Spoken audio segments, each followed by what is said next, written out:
Hola a todos, ¿qué tal? ¿Cómo están?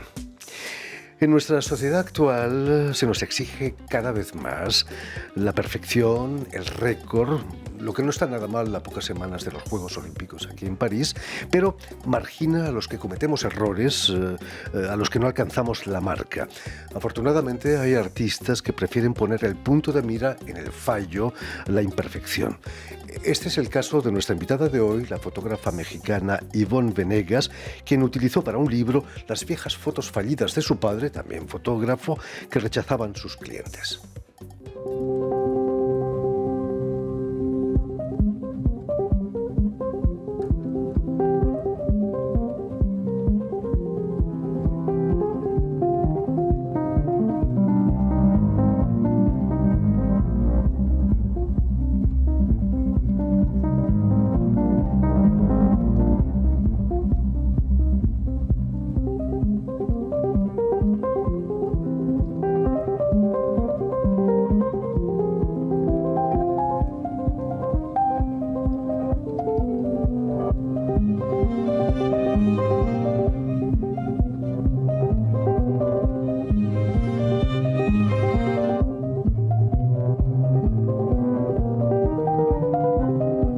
Muy buenas tardes, Ivonne Venegas. Bienvenida a Radio Francia Internacional. Gracias Jordi, Un por placer. tenerme aquí.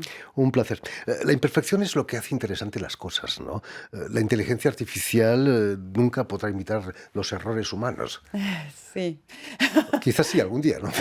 ¿Quién sabe? A lo mejor algún día van... Sí, no sé. A mí no entiendo mucho la inteligencia artificial. ¿Qué buscabas en esta serie de fotografías que Pues encontraste de tus viniendo, o sea, yo crecí en el estudio fotográfico, veía cómo se seleccionaban las imágenes y siempre me quedaba con esta idea de las que quedaban botadas fuera, que no funcionaban por algún motivo, ¿no? Y me daba un poco de curiosidad quién había tomado la decisión de esas. O sea, sé que mi papá lo hacía, mi mamá lo hacía en el momento, pero había una forma de pensar o una forma de entender la vida que no permitía que esas imágenes permanecieran. Entonces, esas que acababan tiradas, con el tiempo fui entendiendo que tenía que ver con que eran imágenes que eran ambiguas, imágenes que no contaban la historia tal y como se debería de describir. Entonces, o sea, toda la boda, en ese tiempo o sea, mis papás trajeron esta forma de documentar la boda, donde cada momento, a partir de momentos se describía la boda. Entonces, todo lo que no funcionaba dentro de esos momentos, todo lo marginal, todo lo ambiguo, lo que no era claro, lo que no era eficiente, se quedaba fuera.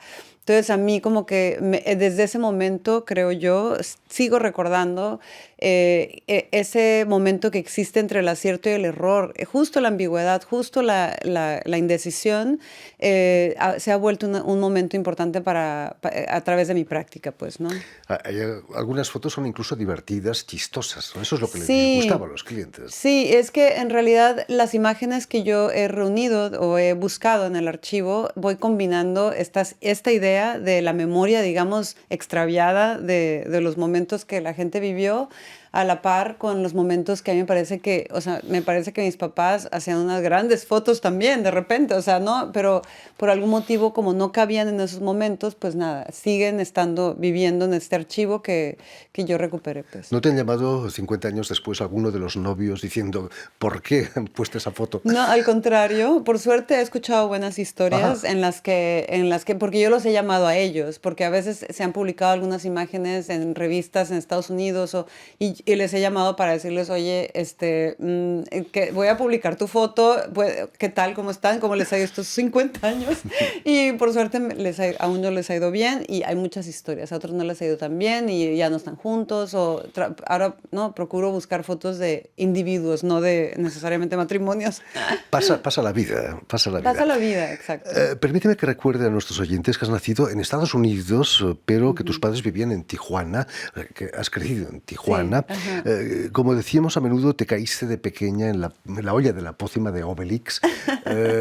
¿Cómo viviste tú de pequeña el oficio de tu padre, de fotógrafo? Pues pasábamos mucho tiempo en el estudio de fotografía. El que pasé mi infancia estaba en la Colonia Cacho, en Tijuana, y era como una especie como un espacio que era muy largo y empezaba con el donde recibían a los clientes y luego estaba el área del archivo y luego estaba el área de las fotos y al fondo estaba el cuarto oscuro, ¿no?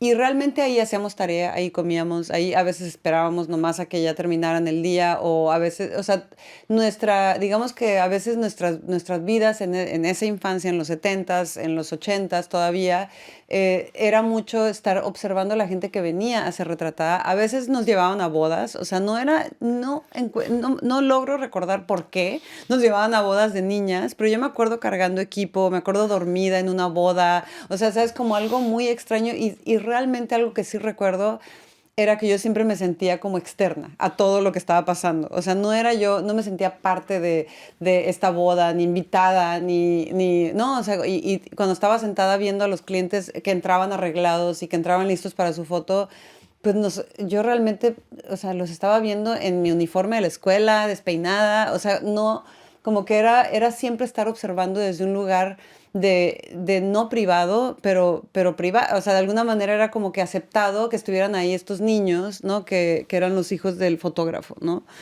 Lo que no está tan mal, ¿no? Pues No digo, está... es curioso, es un rol extraño porque yo siempre sentía la no pertenencia, o sea, sí era una cosa que yo vivía, porque además mi papá la remarcaba, era como una insistencia de que quería que fuéramos a la escuela de estas chavas, ¿no? De las hijas de los que venían a retratarse, ¿no? Y estuvimos en esas escuelas, en la escuela católica en Tijuana de puras mujeres, ¿no? Durante muchos años. Y toda esa experiencia o sea, fue importante, ¿no? Y sí. Hay que subrayar el papel de tu madre que me contabas, que Sí. se ocupaba del archivo. Es importante eso, Sí, ¿no? es muy importante. Es que fue un negocio que empezaron juntos. Y realmente mi papá estudió fotografía porque mi mamá lo impulsó. O sea, él era como que lo haces bien. Dijo, ¿lo haces bien? Entonces, a ver, vamos a probar. Y empezó a investigar dónde podía estudiar. Empezó a estudiar por correspondencia. Y entonces pero mi mamá siempre, y es muy curioso porque es así fue con nosotras también, era como de, ¿quieres hacer esto? Pues vamos a hacerlo. Como que no había como que los obstáculos no se le ocurrían muy seguido a ella para este tipo de cosas. O sea, para lo que tú quieres hacer, hay que hacerlo, y ya. ¿No? Como un poquito como... Entonces con mi papá fue así, entonces acabó su curso por correspondencia y el único lugar donde podía asistir, le recomendaban asistir a fotógrafos y el único lugar era Los Ángeles. Y ya tenían un bebé recién nacido, se fueron primero sin el bebé y luego ya no sé cómo lo hicieron, o sea, para encontrar dónde vivir y luego... Eran unos bebés ellos, tenían 22 y 23, o sea, una cosa así como de muy jóvenes, pero bueno. Pasión por la fotografía. Pues sí, o sea, por buscarse la vida, pues, ¿no? Claro. O sea, ellos ya estaban con un hijo y no sabían que después iban a tener otros 5, ¿no? O sea, ya para 1970 tenían 4, ¿no? Que fue cuando nacimos nosotras, ¿no? Pero sí. Dices nosotras en plural porque tu hermana es gemela, es mi Julieta hermana Venegas, gemela. cantante muy conocida en toda América Latina. Y en España la aman también. También, seguramente. Quizás, ¿por qué tomó ella una dirección tan opuesta a la fotografía? Realmente creo, o sea, tú dices por qué ella se fue tan opuesta a la fotografía. Sí. Pues creo que cada quien encontró algo Su que, o sea, desde niña, o sea, nos llevaron a las dos a clases de piano y a las dos a clases de dibujo y una agarró por acá y la otra agarró por allá. O sea, Por realmente supuesto. por qué, pues eso es como que los genes son como una ruleta rusa, no sabes qué te va a tocar, yo creo, y a mí me tocó lo más visual y a lo más musical. Hemos descubierto, Ivonne, un clip rodado en Tokio en el que le acompañas cantando incluso algunos coros de una canción que se llama Lento. Aquí lo tienen. Tiempo para darte todo lo que tengo.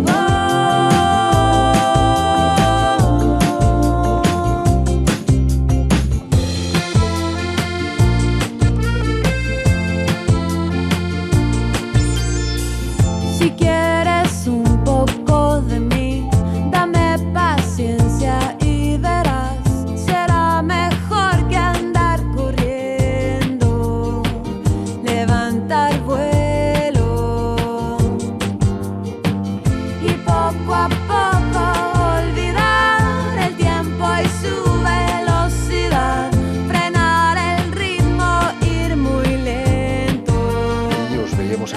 cantando.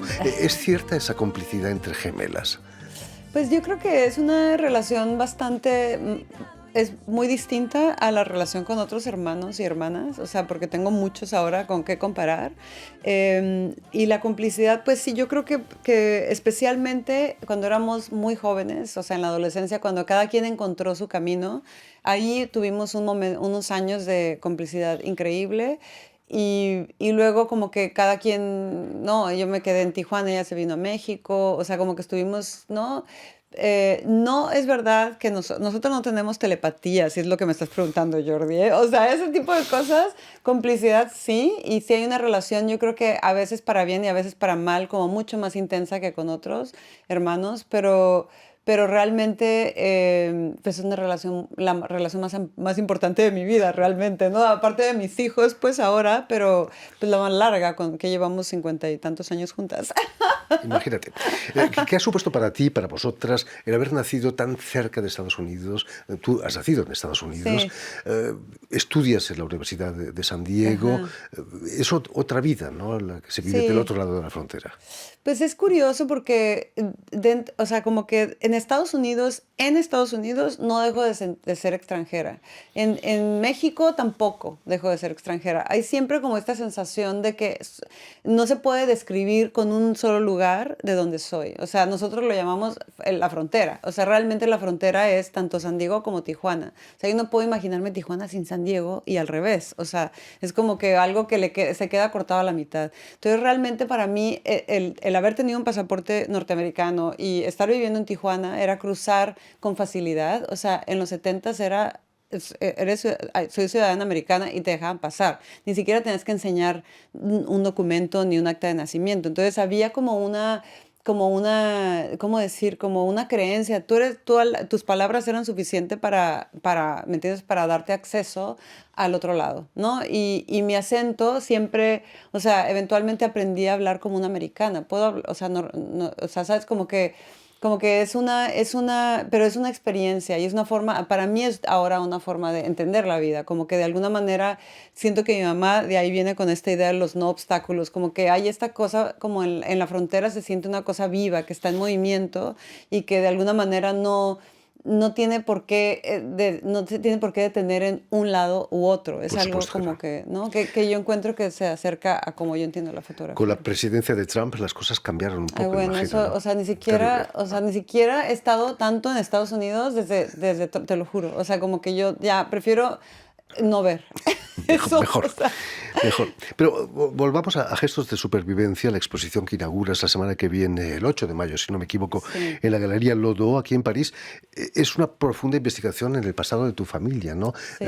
Tu bisabuelo perdió sus padres en un terrible huracán en 1931, si no me equivoco. Sí, exacto.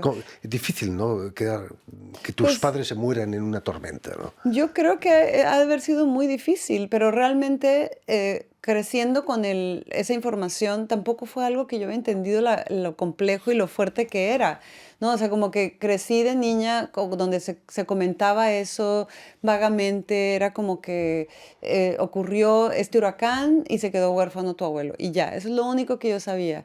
Obviamente cuando este proyecto lo tenía en mente desde hace muchos años, sabía que iba a llegar el momento para hacerlo y llegó el momento. En la pandemia escribí el proyecto y obtuve una beca del Gobierno de México, del Sistema Nacional de Creadores, y empecé a ir, ¿no? La idea para mí era como un poquito, es muy distinto a mis otros proyectos, porque en los otros proyectos trabajaba con una idea específica, un lugar geográfico específico, una comunidad a veces, ¿no? Una familia inclusive, que fue lo que hice en María Elvia de Hank. Pero en esta era más una memoria, o sea, era como una memoria colectiva le iban sumando voces cuando hablaba con mis tías de, oye, ¿y tú qué sabes? O hablaba con alguien del pueblo, ¿no? De Santa Rosalía, que es este pueblo minero en Baja California, donde ahí pues, ocurrió el accidente.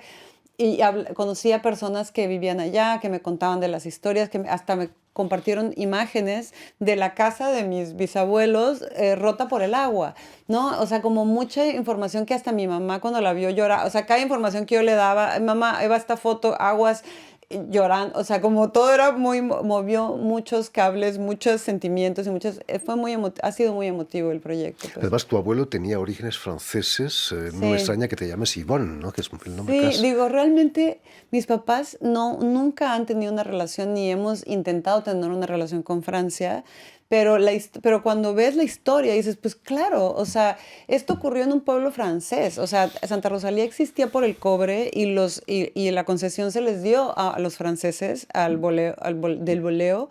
Y ellos hicieron el pueblo, entonces había una panadería, existe todavía la panadería, existe todavía la iglesia que diseñó Eiffel, o sea, como que es una cantidad como de datos, ese pueblo, digo, ya está un poquito más decaído que cuando estaba en su auge, obviamente, pero sigue siendo hermoso y la gente lo ama, o sea, la gente que vive ahí ama su pueblo. A mí como que eso me conmovió muchísimo, como llegar ahí, convivir y verlos tan como, pues es una ciudad, es un pueblo de 8,000 personas, ¿no? Entonces se siente como una inocencia no, a mí me enterneció mucho conocer el lugar, platicar con la gente. Hay gente que recuerda la historia de mi abuelo, o sea, hay como que hay todavía existe la memoria ahí de este accidente en el que los hermanos se quedaron huérfanos. Pues. La concesión duró hasta 1931, hasta la tragedia, ¿no? Siguió todavía, creo que es que tuvo varias etapas y la mina sigue siendo explotada ahora, pero ahora está Corea.